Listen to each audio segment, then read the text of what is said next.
जिला अधिवक्ता संघ के चुनाव में महामंत्री पद के लिए नामांकन दाखिल करने पहुंचे संदीप यादव ने स्पष्ट कहा कि अब तक जितनी भी कार्यकारिणी चुनी गई है उन कार्यकारिणी ने अपने उत्तरदायित्व का सही ढंग से निर्वहन नहीं किया है, जिसके कारण आज भी अधिवक्ता समस्याओं से जूझ रहे हैं।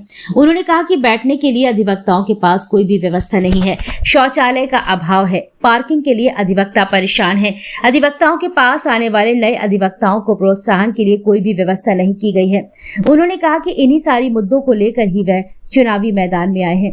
महामंत्री पद के प्रत्याशी संदीप यादव ने ये भी कहा कि सबसे पहले प्राथमिकता उनकी समस्त अधिवक्ताओं के लिए चैम्बर की उपलब्धता, प्रॉपर पार्किंग स्थान, पर्याप्त शौचालय और नए अधिवक्ताओं को प्रोत्साहन के रूप में 5,000 मासिक राशि की उपलब्धता होगी। इसके पूर्व उन्होंने समर्थकों के साथ जुलूस निकालकर अपना नामांकन दाखिल किया है। संदीप जी, किस पद के लिए आवेदन किया? मैं जिला अधिवक्ता संघ के महामंत्री पद के लिए इस बार उम्मीदवार हूँ। किन मुद्दों को लेकर के अधिवक्ताओं के बीच में? अधिवक्ताओं के बेसिक मुद्दे हैं जिनको लेकर मैं चुनाव मैदान में हूँ, क्योंकि मुद्दों ही के लिए मैं चुनाव मैदान में हूँ। अधिवक्ताओं ने कहा कि हमारी समस्याएं समाधान नहीं हो पा रही, किसी भी तरह समस्याएं बढ़ती जा रही हैं। मतलब जैसे उस बीमारी को दबाया जाए तो वो विकराल रूप ले लेती है, इस तरह से वकीलों की समस्याएं विकराल रूप ले रही हैं। पहले उनको केवल टॉयलेट की समस्या थी कि बाथरूम नहीं है, लोग आए बाथरूम के लिए कि हम बनवाएंगे, नहीं बनवाया। उसके बाद उनको समस्या हुई कि पार्किंग की, लोगों ने कहा हम पार्किंग की व्यवस्था करेंगे, पार्किंग की व्यवस्था नहीं हुई। अब तो उनके बैठने की व्यवस्था नहीं है।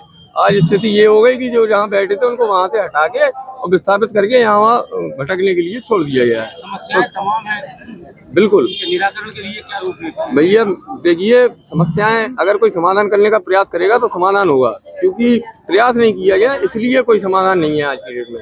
अगर प्रयास करेंगे तो समाधान होगा और वकीलों की समस्याओं का समाधान बहुत आवश्यक है, क्योंकि ये बेसिक समस्याएं हैं। हमें बैठने की जगह प्रशासन को देनी पड़ेगी, हमें बैठने की स्थायी व्यवस्था मिले, हमें पार्किंग मिले, हमें टॉयलेट के लिए व्यवस्था मिले।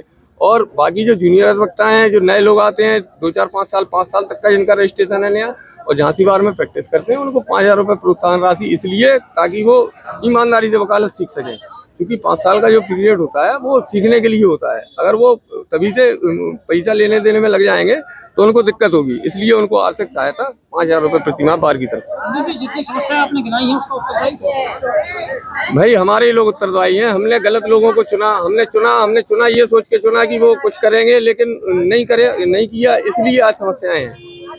अपने स्वार्थ में लग गए लोग जी। कोई काम नहीं, स्वार्थ में लगे रहे भैया। काम तो किया है, केवल अपने स्वार्थ का हित का काम किया और वकीलों के अहित का काम किया, इसलिए आज भाई वकीलों का अहित है और आज हम इस स्थिति में खड़े हुए हैं। चलिए, अधिवक्ताओं ने अगर आपको चुन लिया जी, पहला काम क्या करें? पहला काम उनको बैठने की स्थायी व्यवस्था, दूसरा काम 5,000 रुपये प्रतिमाह जूनियर अधिवक्ताओं को 5 साल तक के जूनियर अधिवक्ता।